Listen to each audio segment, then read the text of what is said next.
Jamaah sekalian, bapak-bapak, ibu-ibu yang dirahmati Allah Subhanahu wa taala, alhamdulillah kita akan masuk bab 2, yakni ad-dinu an-nasihah.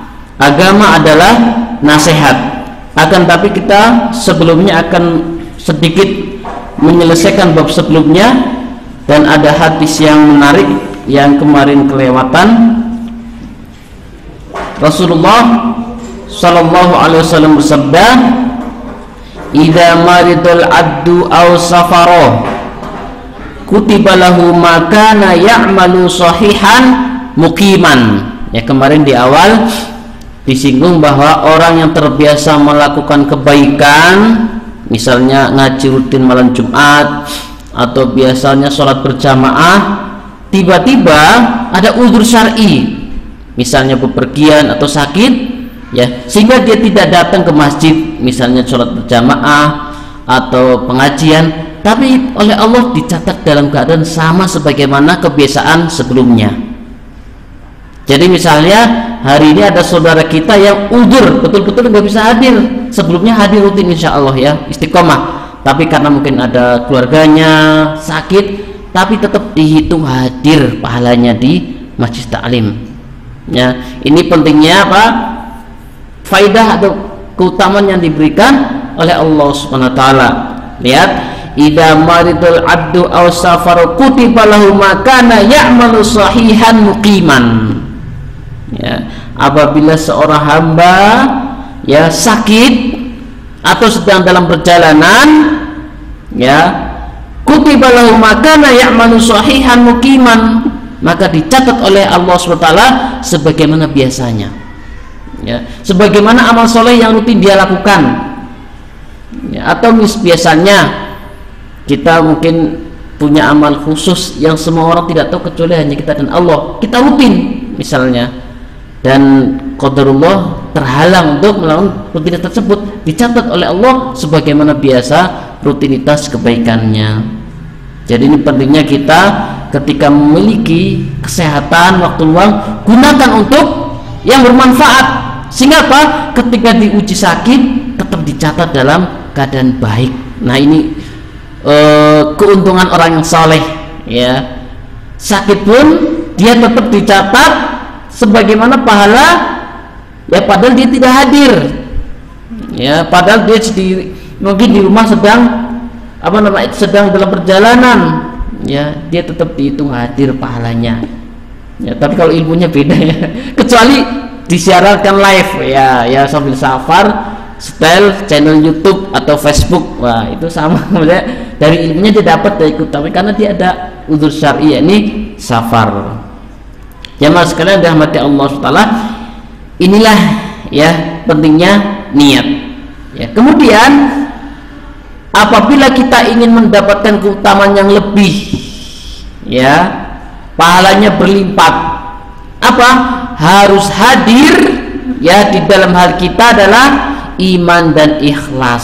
Sekali lagi niat, ya, makanya beramal, ya, tanpa adanya iman, ya, berkurang kualitas pahalanya, ya.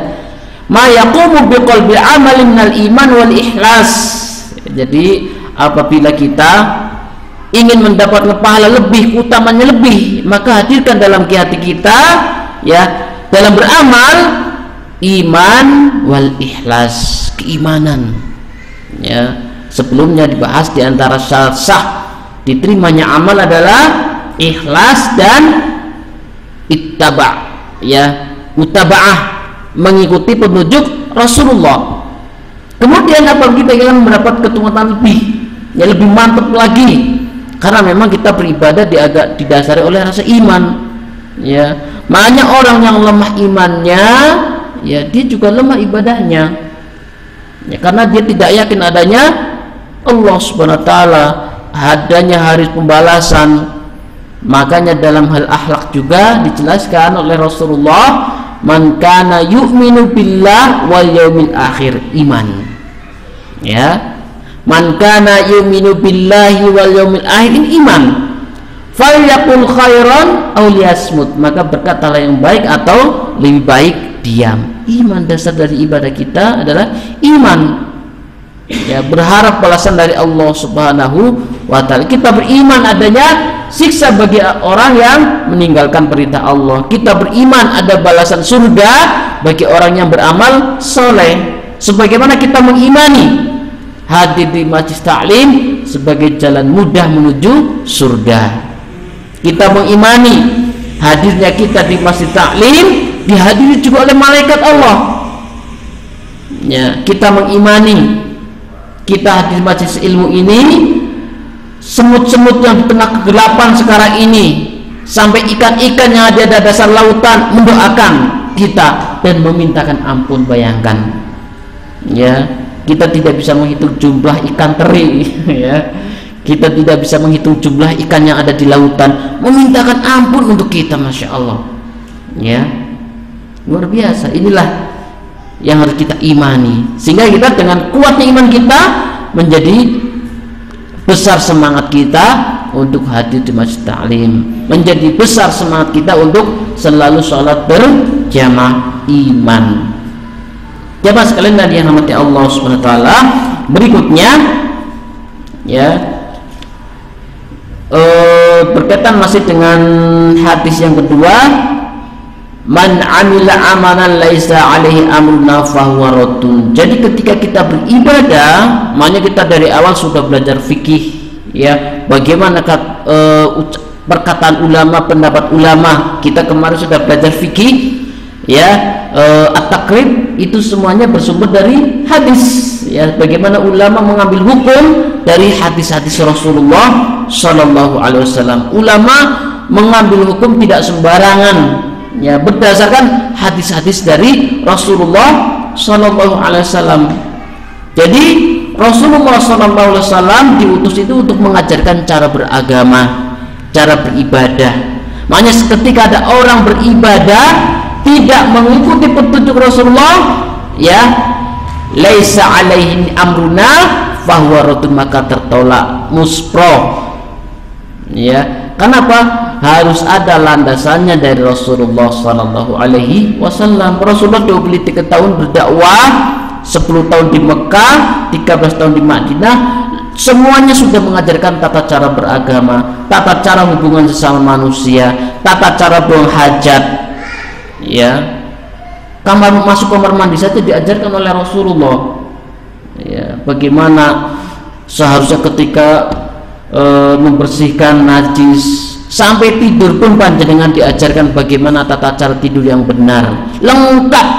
Bagaimana, ya, ketika bertetangga, bagaimana berumah tangga, lengkap. Rasulullah 23 tahun mengajarkan cara beragama yang benar. Makanya Rasulullah tegaskan, man amila amalan laisa alaihi amruna fahuwa raddun, ya, maka barang siapa yang beribadah, ya, yang tidak mengikuti petunjuk Rasulullah, tertolak, kata Rasulullah.